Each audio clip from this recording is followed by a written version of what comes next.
Hello you food you lose, Alex here. Thanks to the voter anomaly, I'm now through to round 4 of the competition, which is the roast round.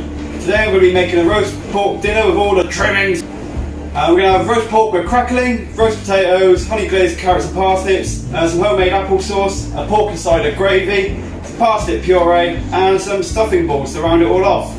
And for the ingredients you're going to need quite a few of them, and they are as follows: a pork leg joint, boneless, shallots, cooking apples, carrots, parsnips, potatoes like Mary Piper or King Edward's, red onion, thyme, cream, a lemon, sage, olive oil, salt and pepper, sausage meat, thyme, some runny honey, a chicken stock cube, red onion, rosemary, butter, natural breadcrumbs, plain flour, caster sugar, some nice cider, and some streaky bacon. So we'll start with the first thing, which is the pork.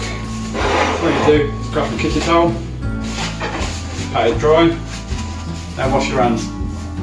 Once you wash your hands, cut up a couple of shallots, however you want, and chop a little bit of sage. Place in your pork joint, spray in some olive oil. That's all oiled up, it's going to add in some shallots and some sage. Stick it on low, see you in 7.5 hours.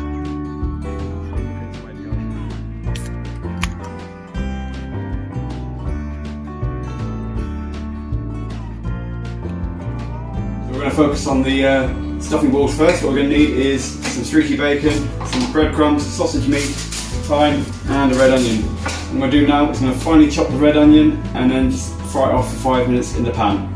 Okay, so we throw in the breadcrumbs and sausage meat in there with a few sprigs of thyme, just the leaves, and we've got the onions here, so what we're going to do is smash them in, mix it up and then start wrapping them in bacon. So you see, we rolled them into bowls, wrapped them in streaky bacon. The diet still persists up until serving time.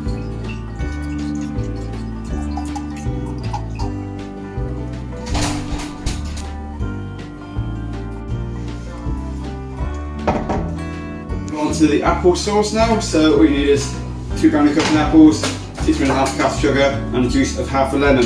So I'm just going to get on with dicing these up.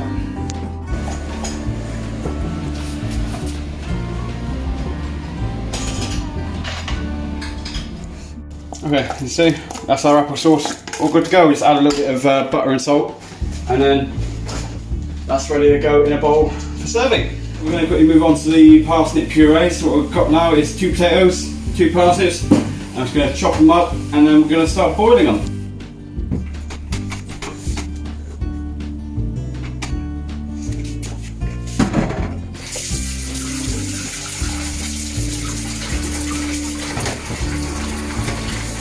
While that's boiling, we're just going to put the potatoes to the roasties. So chopped up in 5 separate bits. Heat on, just enough water to cover them, like so. Go suck up salt. And we'll wait for that to get to a rolling boil and then turn it down. So I've drained the parsnip and the potatoes. What we're going to do now is add some cream, blend it until we get a nice thick consistency, then lay it down the tray. Now you see the parsnip puree, lay it out into a, well, it's clearly a loaf tin because I've run out of dishes in this house. Still work though. And just top with pepper. And now go in the oven for about 30 minutes.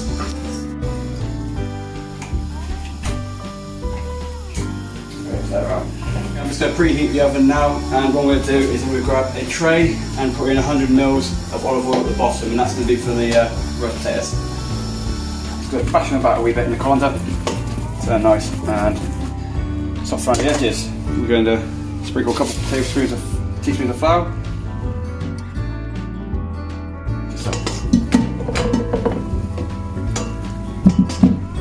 Sorry, that one looked crap anyway. Okay, they're all nice and evenly coated, it looks like. Moving on to the honey roasted carrots and parsnips. For this, you're going to need parsnips, carrots, thyme, rosemary, olive oil and honey. So what I'm going to do now is I'm going to peel these, cut these into chunks, and then I'm going to mix in the rosemary, thyme, olive oil and honey into a little pot, brush it all on, get it in the trays and get it in the oven. So we've chopped them all into pieces now, and I've got my mixer there, so what I'm going to do now is just grab my pastry brush, just slap it all on there.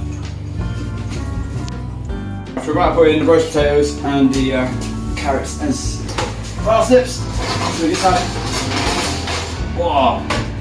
So just preheating some oil, bottom of the pan, I'm just going to lower in.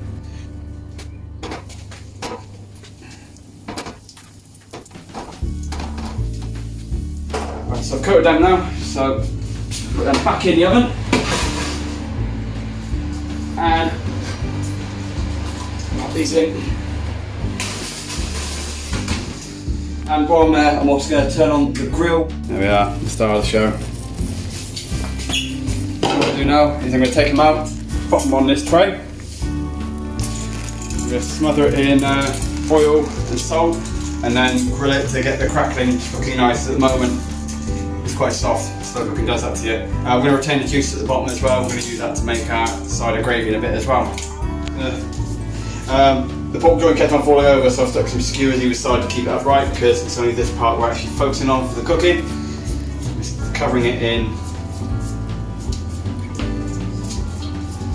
Beautiful stuff there. And smack this hole on it.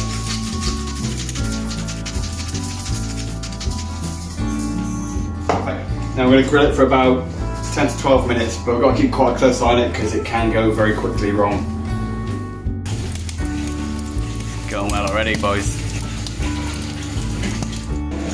Funny when it takes Alex isn't getting taken care of as well tonight. You'd be right, unfortunately. Poor girl. So while that crackling is cooking away on there, we're just going to quickly look at making our cider gravy. So I'm going to start with getting 300 ml of chicken stock.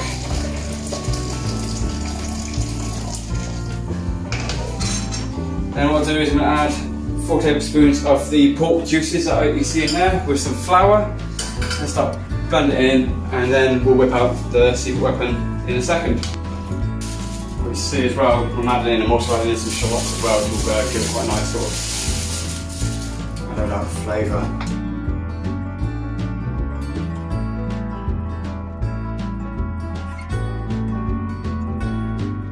Add in the parsnip puree, stuffing balls, and Alex's salmon parcel.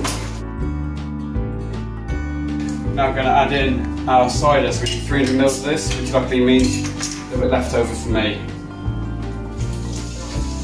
Make sure you use a dry cider for this.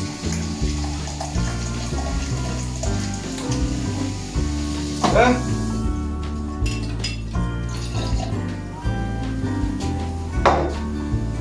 Cheers. We've added in the cider now, it's all thickening up nicely. So just let it reduce down a little bit more, and then that's ready to go. I did start trying to carve it, but obviously cooking in a slow cooker means that it actually falls apart really easily. So I'm just going to do whatever I can together. You can see, crackling, beautiful.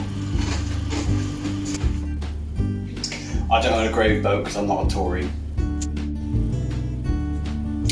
Time to get everything out. So we'll start with Alex's consolation prize of her salmon doodads. Grab the parsnip puree, looking mega tasty. And the A game for the roasties. And finally, the gravy.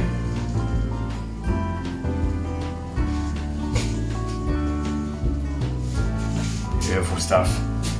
So I did a little bit of digging into this to see what would be a good drink pairing, and I got recommended a Chardonnay. So in this case it's Wolf Blast 2019 Chardonnay, and carbon cider. Unfortunately I found out that the eggs took wine glasses, so we're using gin goblets tonight. That's your roast pork dinner with all the trimmings. So thank you very much for watching, and hopefully see you for the final week.